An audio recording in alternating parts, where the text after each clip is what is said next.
तो चलो शुरू करते हैं कि वाइकिंग्स असल में आए कहां से थे। एक सीन इमेजिन करो 700 एडी के आखिरी साल, नॉर्वे, स्वीडन, डेनमार्क। जमा देने वाली सर्दियां, पथरीली जमीन और सबके लिए जगह भी नहीं। फैमिलीज छोटे छोटे खेतों के लिए लड़ रही थी, आबादी बढ़ती जा रही थी और खाना खत्म हो रहा था। तो फिर किसी के दिमाग में एक ब्रिलियंट आइडिया आया, पत्थर क्यों जोतें जब हम बेहतर जमीन तक जा सकते हैं। तो उन्होंने बनाए लॉन्ग शिप्स। ये जबरदस्त चीज थी।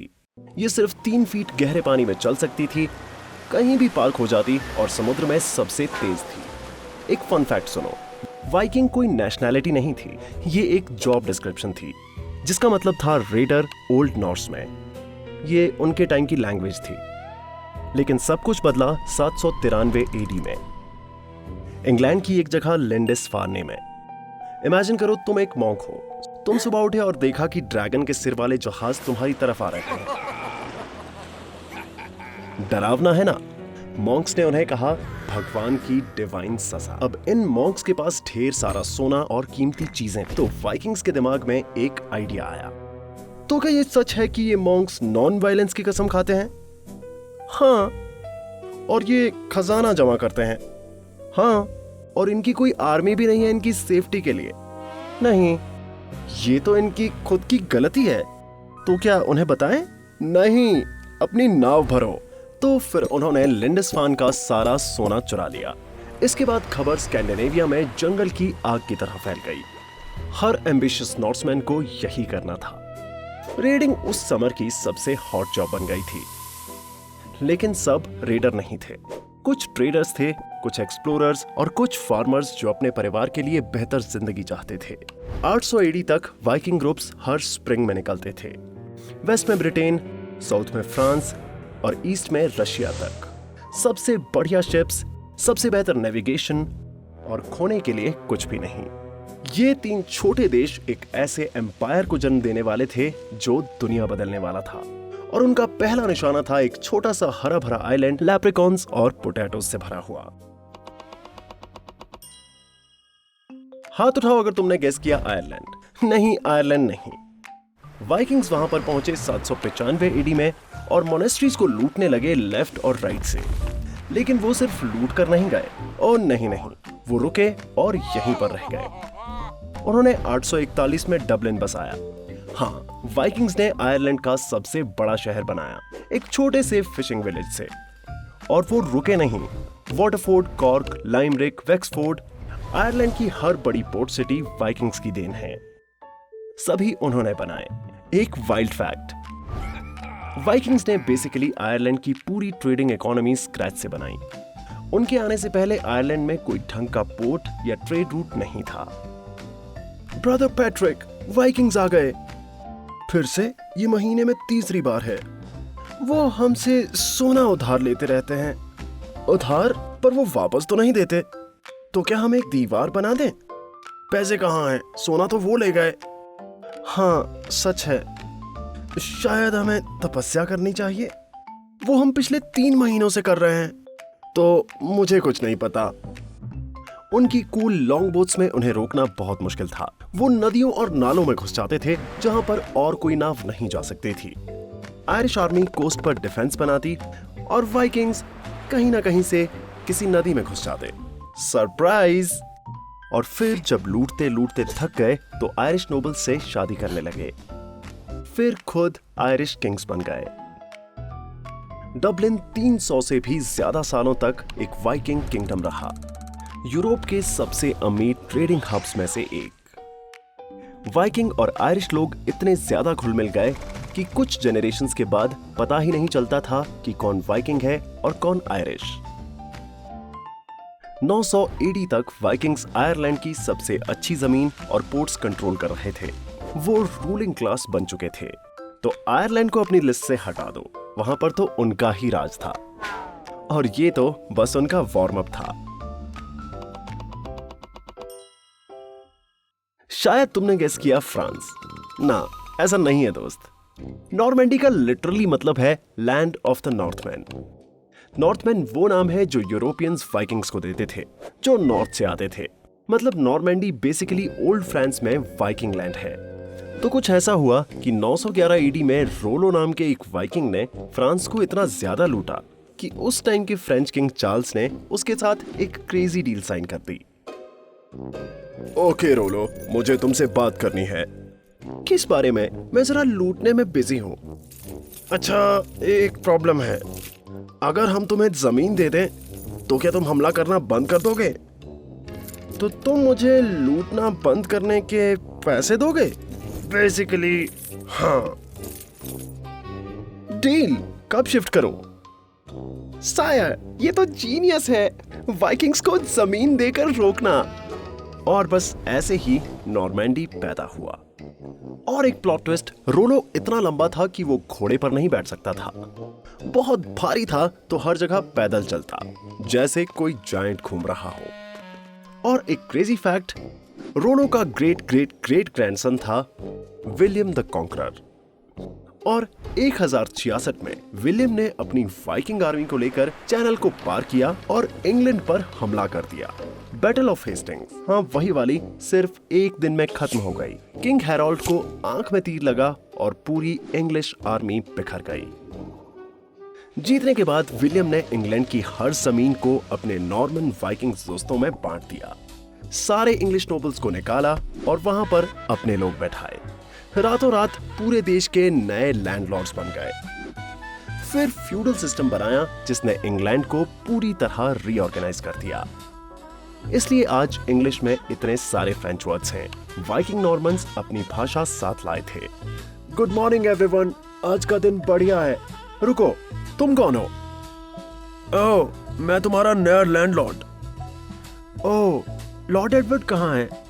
वो विलियम ने मुझे उनकी जमीन दे दी है। वो ऐसा कैसे कर सकते हैं? वो अब राजा हैं? तो हाँ, पर मैं पूरी जिंदगी यहीं रहा हूँ। अच्छी स्टोरी है। अच्छी स्टोरी है। किराया अगले शुक्रवार को दे देना। तो इंग्लैंड को भी अपनी लिस्ट से हटा दो। इस पर भी वाइकिंग ने राज किया। बैटल ऑफ हेस्टिंग्स ने इंग्लैंड की हिस्ट्री हमेशा के लिए बदल दी, सिर्फ इसलिए कि एक वाइकिंग के ग्रेट ग्रेट ग्रेट ग्रैंडसन ने टेक ओवर करने का फैसला किया। तो आपका अगला अंदाजा क्या है? अगर तुमने सोचा इटली, स्पेन, पोर्टुगल, तो वाइकिंग्स ने इन सब पर राज किया। 1061 में नॉर्मन वाइकिंग्स सिसिली और साउदर्न इटली की तरफ गए और पता है क्या हुआ? सिर्फ 20 साल में वहां के राजा बन गए। उन्हें किसी ने नहीं बुलाया, वो आए और कब्जा कर लिया। उन्होंने ऐसे बड़े बड़े महल बनाए जो 1000 साल बाद भी खड़े हैं। उनको देखने आप जा सकते हो पलेर्मो, कटानिया और पूरे साउदर्न सिसिली।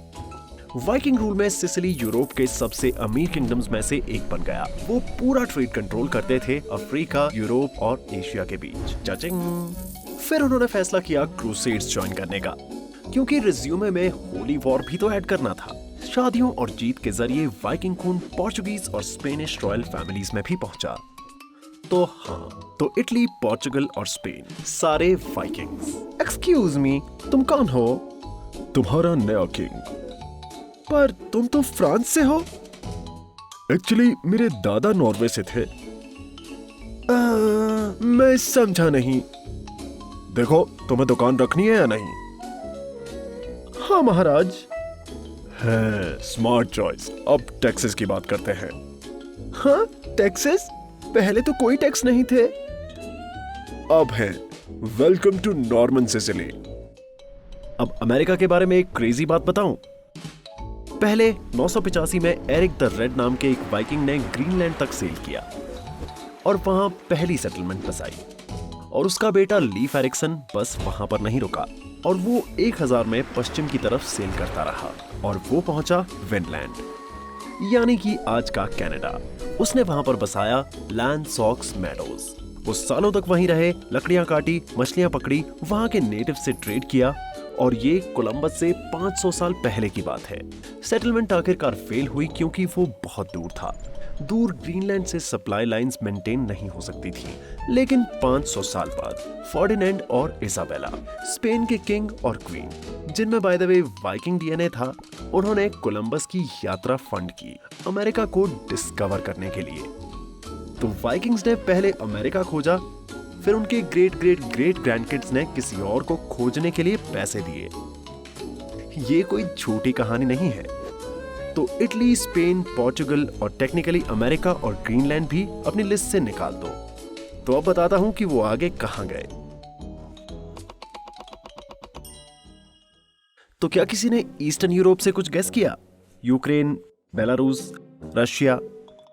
सब गलत। तो ये सुनो, रशिया शब्द लिटरली वाइकिंग से ही आया है।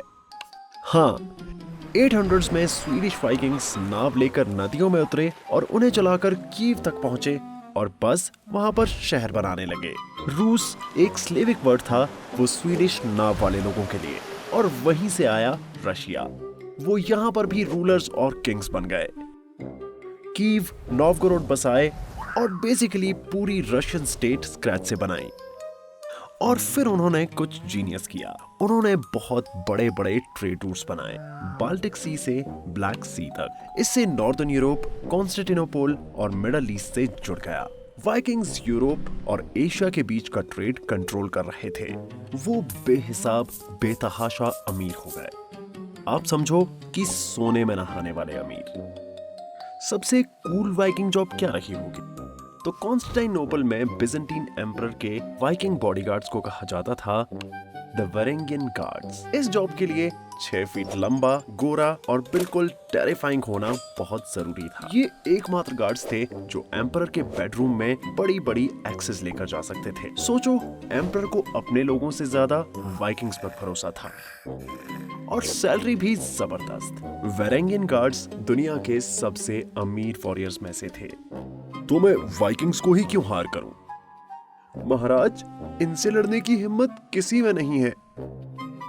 मेरे अपने सोल्जर्स, वो पैसे के लिए आपको धोखा दे सकते हैं। वाइकिंग्स ऐसा नहीं करेंगे।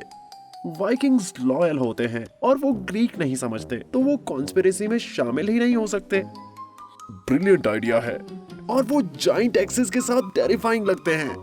डन, सबको हायर करो। वैसे कॉन्स्टेंटिनोपल को आज इस्तांबुल कहते हैं, जो टर्की में है। उस जमाने में वहां ग्रीक बोलते थे, टर्किश नहीं।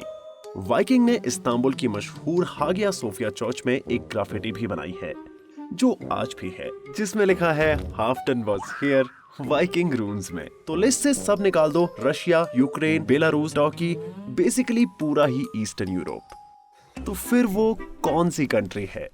अभी भी गेस कर रहे हो? पहले अपना कैलेंडर देखो, शायद तुम्हें कुछ हिंट मिले। जैसे कि आप में से इंटेलिजेंट लोग जानते होंगे कि हफ्ते में 7 दिन होते हैं। 3 दिन रोमन से आए, पर बाकी 4 कहां से आए? ट्यूसडे आया टीयर से, वाइकिंग्स का वॉर गॉड। वेडनेसडे है ओडिन, चीफ गॉड यानी गॉड्स का बॉस। थर्सडे आया थॉर से, जो कि है गॉड ऑफ थंडर। फ्राइडे है फ्रेया, लव की गॉडेस। ये सब वाइकिंग है। रोम ने सैटरडे सैटर्न से लिया, और संडे और मंडे थोड़े से रोमनिश है, लेकिन एक्चुअली ज्यादा जर्मन और स्पेनिश। मतलब वाइकिंग्स के पास तुम्हारे हफ्ते के ज्यादा दिन हैं, पूरे रोमन एम्पायर से भी ज्यादा। तो खुद ही देखो वाइकिंग्स हमारी लाइफ में कितने ज्यादा गहरे उतरे हैं। 600 से ज्यादा एवरीडे इंग्लिश वर्ड्स वाइकिंग हैं। Anger, cake, die, egg, knife, skull, window, सब के सब वाइकिंग। और बताऊं, sky, happy, husband, law, ugly, wrong, want, take, give, get. तुम रोज कई वाइकिंग वर्ड्स बोलते हो अनजाने में। पूरे यूरोप में टाउन नेम्स भी वाइकिंग हैं। कोई भी जगह जो बाय या थॉर पर खत्म हो, वो वाइकिंग सेटलमेंट थी। जैसे इंग्लैंड में ग्रिम्सबी, डर्बी, रग्बी, स्कैंडिनेविया में वर्स्टबी, फॉर्मबी, ये हर जगह है। और डीएनए एविडेंसेस तो और भी बड़ी कहानी बताते हैं। मॉडर्न डीएनए टेस्ट से पता चला है कि 10% आयरिश लोगों में वाइकिंग डीएनए है, 6% इंग्लिश लोगों में, फ्रांस के नॉर्मैंडी रीजन में 4%, और पूरे कॉन्टिनेंट में ट्रेसेस हैं। लाखों लोग वाइकिंग एंसेस्टर्स लेकर घूम रहे हैं, और उन्हें जरा भी आइडिया नहीं है। तो चलो अब किंगडम्स का हिसाब करते हैं। तो क्या आइसलैंड जीता?